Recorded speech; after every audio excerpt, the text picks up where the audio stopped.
Well, you'll have seen testimony this week about the Life Isidimeni tragedy, with Gauteng Health Department removed mentally ill patients from the Life Isidimeni Centre and placed them in unlicensed NGOs, where they then died. At the same time, you'll have seen conversations around mental health during the time of COVID-19. I'm sure you've felt the mental impact. I'm sure your children have as well. Leon de Beer is the Deputy Director of the SA Federation for Mental Health. Leon, good afternoon to you. So to put all of this together, what we can see is that we need a lot more provision for mental health. We have what happened at the Life Isidimeni patients. We have the pressure that people are under now. What kind of policy do we need to have? Hi, Stephen. Thank you for inviting me onto the show. Stephen, I don't think the issue is necessarily that we lack the policy. We actually have, or until it lapsed at the end of 2020, we actually had a very robust national mental health policy framework and strategic action plan. The problem lies in the implementation, and that's essentially where it failed South Africa, was in the resourcing, the implementation, and how it was operationalized. So then, obviously at this stage, I imagine we see demand for mental health services increasing. What we need is better implementation. Where did things go wrong? Well, it's always been a struggle for us in the mental health sector to get government to allocate a higher percentage of the health budget to mental health. At the moment, it sits at about 5% of the national health budget, when you have 1 in 3 or 1 in 4 South Africans dealing with a mental health problem in their lifetime. So the demand is far greater than what the resources that are being allocated. And until there's a recognition that you can't just have things on paper, it actually needs to translate into practice. We'll keep seeing inadequate service delivery, and unfortunately also the kinds of human rights violations that transpired through the Life Isidimeni tragedy. Okay, so obviously what we have is a problem where we've got demand for mental health services increasing. We have a country with limited resources. Where do we need to start with this? So, I think one of the problems that was brought to light quite, traumatically through Life Isidimeni, and it's certainly our perspective in the NGO sector, is that there is a great lack of investment into mental health at all levels, but specifically also in terms of community-based mental health, which is an essential part of deinstitutionalization, which is exactly, it was a failed attempt at deinstitutionalization that happened during Life Isidimeni, where people were taken out of institutionalized care and placed into ill-equipped community-based care. And so for us, I think we would like to see far greater investment and commitment from government into upscaling community-based mental health care, which is in line with our Mental Health Care Act, our mental health policy framework. Until we see that, I'm afraid that, we're not going to go anywhere.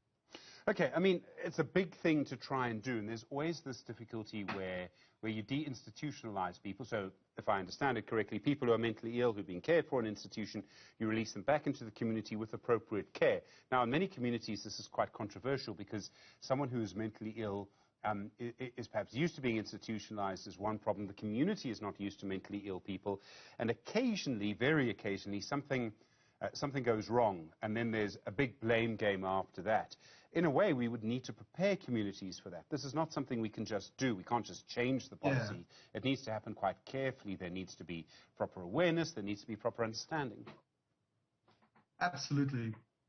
Yeah, I think deinstitutionalization is not as simple as taking people out of community-based care and, shoving them into community-based facilities. And I think that's exactly what happened with Life Isidimeni, and unfortunately why we saw those, the tragedy unfold and people losing their lives.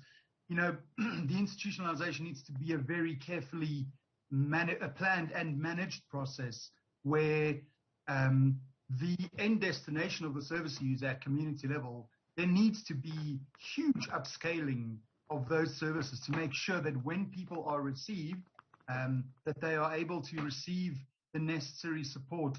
And also, as you rightly said, there are issues at community level, because what we want to do is we want to integrate people into their communities. But as you said, communities might not be receptive.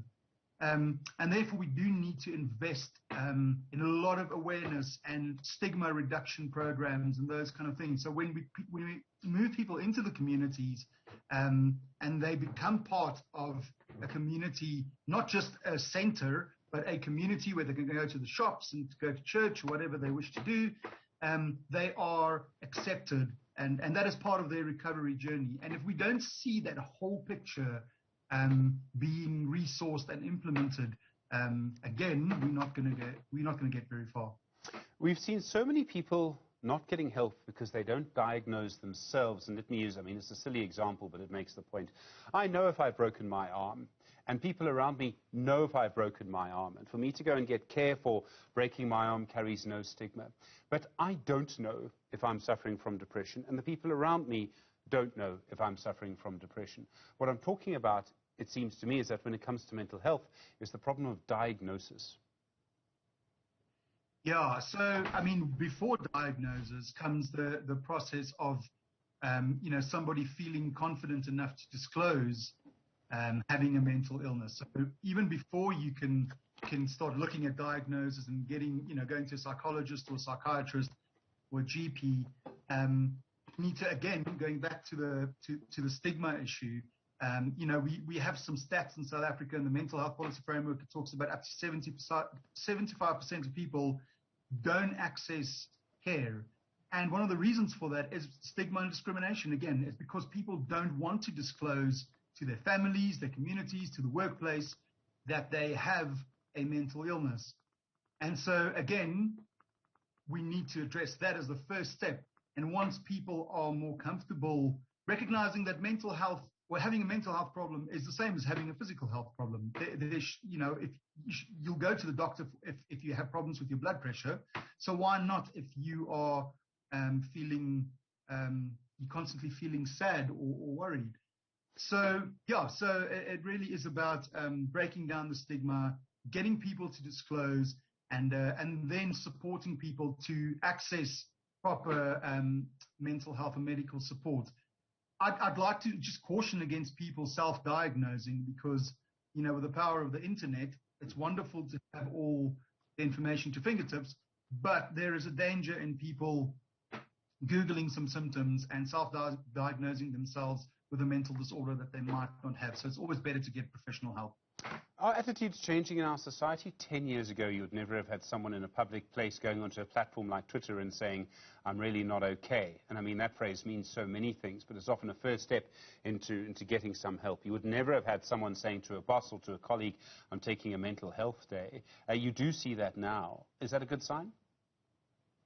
For sure, and it's exactly what I was talking about a minute ago, about people, that mind shift in terms of people being willing to come out and talk about it. And I think for all the tragedy and hardship and turmoil that COVID-19 has caused in our lives, it has certainly brought about an increased willingness for people to talk about their mental health, because I think there's a recognition that everybody in every place on earth imaginable, everybody has been affected, or everybody's mental health has been affected in some way through COVID-19, through, isolation, worries about jobs, the fear of contracting the virus, all those kind of things. And COVID-19 to a certain degree has been a bit of a leveler in terms of, leveling the playing field and saying, well, whether I had a pre-existing mental illness or whether it's the first time in my life I may be struggling with depression, anxiety, people seem to be more prone, to talk about it. And that's a great thing, because the more we break the silence around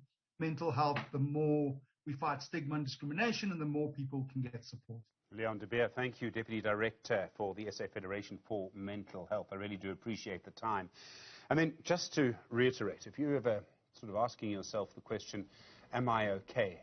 There are people that you can get help. Just Google SADAG, the South African Depression and Anxiety Group. They really are standing by to help. Plenty of other places. But if you find yourself asking that question on a daily basis, am I okay, and you're not happy with the answer, don't just sit with it. Talk to someone, ask for help. There are plenty of people who'll be willing to help you. More news in a moment.